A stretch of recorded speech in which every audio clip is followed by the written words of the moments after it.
Hi, I'm Russell Fishman from Netapp, and I'm here at Cisco Live Las Vegas 2016 with Ken Zeitz from Cisco, and we're here to talk to you a little bit about some of our strategy around service provider, converged infrastructure, and our cloud offers. As a Ken, it's been 6 months since we last spoke on camera, at least. It was Cisco Live Berlin, was it not? Yep. Yeah, Russell, it's great to see you again. Thanks. It has been 6 months since we were last together. Yes. I think 6 months ago we were talking about Netapp's release of their resource provider for the Windows Azure Pack, enabling storage for the service provider within a single console. And so we're here today to talk about another exciting announcement that Netapp and Cisco have done together. Can you tell me a little bit about that? Yeah, absolutely. And actually, today we're here to talk about managed edge clouds, and that's a joint Cisco and Netapp solution. Actually, you can see it demoing behind us, and we're actually here today demoing the solution. We're talking about it here at Cisco Live. It's an evolution of the work that we've been, of course, doing around Cisco Cloud Architecture, and it really is a very exciting new capability. So when we talked earlier this year, we were really focused on building service provider clouds, so public cloud environments that enable you as a service provider to host enterprise class workloads, right? And these are the vast majority of workloads you would find in a common enterprise data center today. So we've been very laser focused on creating the best possible environment to run those enterprise workloads. So of course, the push is all around hybrid cloud. And as we look at hybrid cloud, we look at the plurality of different operating environments and how we can make it really, really easy for enterprises to take advantage of hybrid cloud. Now, my experience, at least, has been that hybrid cloud is a really difficult thing to make happen in reality. It's easy to talk about. We all talk about it. It's really difficult to make it real.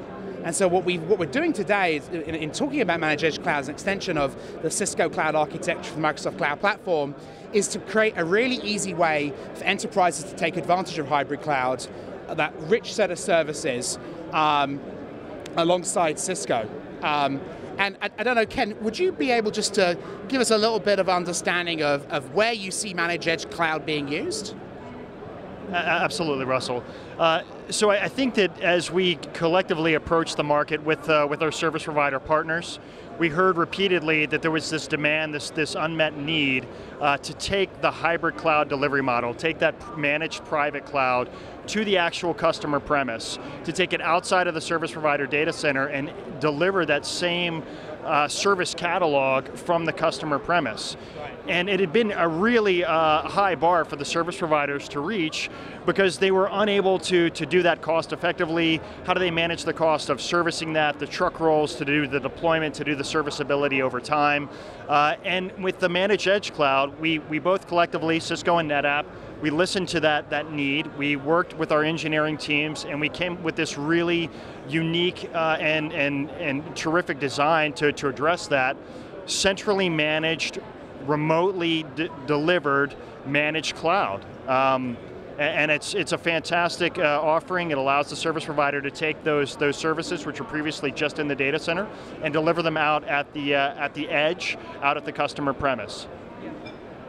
It's a business, of course, that Cisco is well used to, which is this concept of customer premise equipment, right? So we're talking about the sorts of services that are delivered to enterprises by service providers, where the service providers deliver as part of that service some form of equipment. Now, the sort of typical services that you may use today are things like managed routing services, and hopefully, obviously, a Cisco ISR, we would hope, of course, that would be delivering that. But typically, when you do that, you would be placing an order with a service provider for a service, not for a piece of equipment, but for a service. And what's happening is, when that service is actually delivered to you, what happens is you actually get a piece of kit that's delivered to your site. Right? And that piece of kit is generally pre-configured or has a minimal amount of configuration required, generally provided by the service provider, and that kit is how that service is delivered to you, okay? And that's managed WAN, as I say, is a really great example of that. You probably have the same thing at home with your cable internet, for example, right?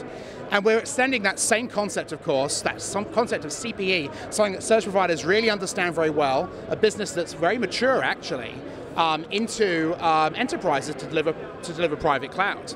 So could you talk a little bit, Ken, how you see the ordering experience from an enterprise perspective, if they want to take advantage of private managed cloud, the concept of having some sort of local capacity, but not wanting to have to manage it, how would they actually take advantage of this?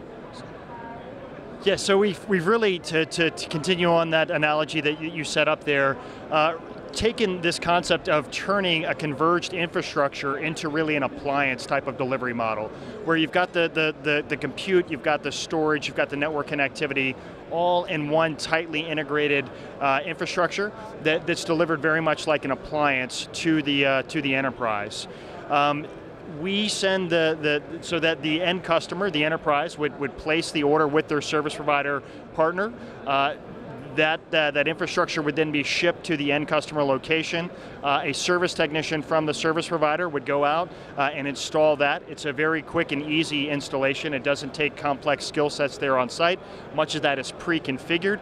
It then does a lot of the provisioning back to the main cloud from that service provider data center, and services can be pushed down. So once it's deployed, it can be extended by the service provider. It's not static in that nature. So as the SP adds additional capabilities to their portfolio, DR or virtualized desktops or big data, those sort of things, that can be pushed down to that customer premise and made available to their customer to take advantage from that local capacity.